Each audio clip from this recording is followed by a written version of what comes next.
Hola amigos, bienvenidos. Viernes de la 13ª semana del tiempo ordinario.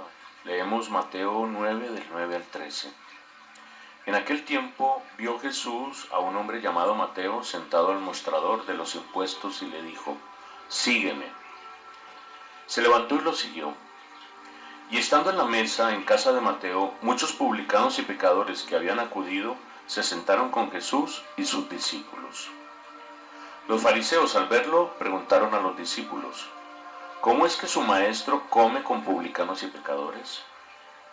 Jesús lo oyó y dijo: no tienen necesidad de médico los sanos, sino los enfermos. Anden y aprendan lo que significa misericordia quiero y no sacrificios, que no he venido a llamar a los justos, sino a los pecadores. Esta escena de Mateo 9, del 9 al 13, es una sección que está entre en medio de dos de los 10 milagros que hace Jesús en esta sección narrativa. Había hecho la sanación del paralítico, y después de esta escena vendrá la sanación de la hemorroísa. Recordemos que estos 10 milagros manifiestan el proceso que Jesús va haciendo cada vez más radical de acoger e incluir a los excluidos. Un paralítico era un excluido, y era un excluido porque le aplicaban a su parálisis su pecado. La razón de su parálisis era su pecado, por lo tanto tenía que estar fuera de la ciudad. Lo mismo una hemorroísa, cualquier persona que se enfermaba la veía grave, porque en esa época había una concepción diferente de la enfermedad como la hay ahora. Y en medio de esos dos milagros, que son de incluir al que estaba excluido, precisamente hace uno de los varios llamados vocacionales que realiza Jesús en el Evangelio de Mateo. Precisamente llama a Mateo, al que hace el Evangelio. ¿Quién era Mateo? Otro texto dice que se llamaba Leví. No sé si tenía los dos nombres o por qué lo llamaban de las dos maneras. Lo importante es ver la historia de Mateo. Mateo era cobrador de impuestos, aunque era judío, porque la palabra Mateo significa don de Yahvé. Servía para los intereses del Imperio Romano, es decir, era considerado como un traidor y como un impuro. No era querido y no merecía los beneficios que debía tener el pueblo de Dios, los judíos. Y es precisamente allí donde Jesús hace un escueto y muy simple llamado. Pasa Jesús, lo ve en el cobrador de impuestos, me imagino que estaba cerca de la playa, porque allá de los pescados que se recogían, pues se cobraba directamente el impuesto. Frente a la mesita de impuestos que tenía Mateo, Jesús lo mira y le dice: sígueme. Y Mateo simplemente se pone de pie y lo sigue. Es un llamado absoluto, escueto, directo, y la respuesta igual. Inmediatamente se cambia la escena, no hay comentarios sobre esto.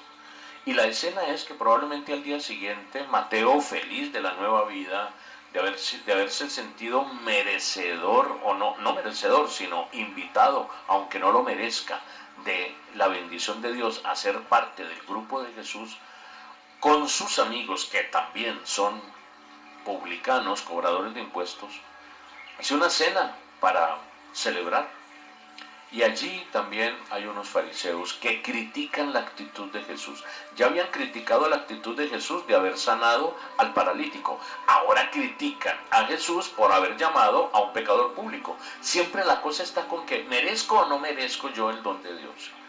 Ya Jesús lo ha dicho. Aunque no merezcas el don de Dios, Dios te lo regala, porque Dios te ama. Con esto Jesús inaugura una nueva manera de ser religioso. ¿Cuál era la manera propia de ser religioso del judaísmo? Pórtate bien y hazte merecedor del amor de Dios. La metodología de Jesús es: aunque no merezcas el amor de Dios porque te has portado mal, Dios te ama. Y ese amor que te da, aunque no lo merezcas, tiene el poder de cambiarte de vida. dos perspectivas totalmente diferentes. Por eso hubo un gran encontronazo entre el judaísmo farisaico y Jesús, o la mentalidad de Jesús. Porque Jesús primero acoge al pecador y después le cambia la vida. Los otros quieren que la gente cambie de vida para poder sentir el amor de Dios. Eso se vuelve una exigencia normativa insostenible. Frente a esa crítica que le hacen a Jesús, Jesús saca una afirmación. En primer lugar, hace un dicho médico: no necesitan médicos los sanos, sino los enfermos. Básico. Después saca una frase profética: misericordia quiero y no sacrificios, haciendo eco a lo que decían los profetas del Antiguo Testamento, especialmente Isaías. Y después Jesús toma una frase de su propia cantera, de su propia colección: no he venido a buscar a los justos, sino a los pecadores. Esta es una de las novedades del reino de Dios, que nos hace sentir a todos nosotros una gran inquietud en el corazón, porque a veces cuando tratamos de evangelizar queremos que la gente ya se porte bien para poder anunciarle el reino, y se trata de lo contrario: buscar a las personas que están en lo más profundo del pecado y acogerlas, abrirles el corazón. El cristianismo no es excluyente, es incluyente. Eso está en la mentalidad más profunda de Jesús. Obviamente, cuando ya estoy en el grupo de Jesús, no es que Jesús empiece con una alcahuetería, no, ni más faltaba. Las exigencias del reino se empiezan a sentir cuando yo ya he aceptado a Jesús. Jesús era muy exigente con sus discípulos, pero no era exigente con los que recién llegaban. Era más bien amoroso, cariñoso, que es una nueva vida la que está ofreciendo y que se expresa muy claramente con este llamado de Mateo. No lo merecida, pero lo hizo Jesús y le cambió la vida. A ti también te la puede cambiar. Si tú sientes que no mereces el amor de Dios porque eres un pecador público o privado, porque tienes cadenas, porque tienes dificultades, recuerda que Jesús también te dice: ven y sígueme.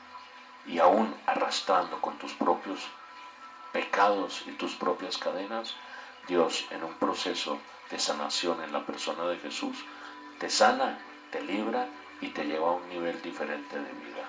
Amén.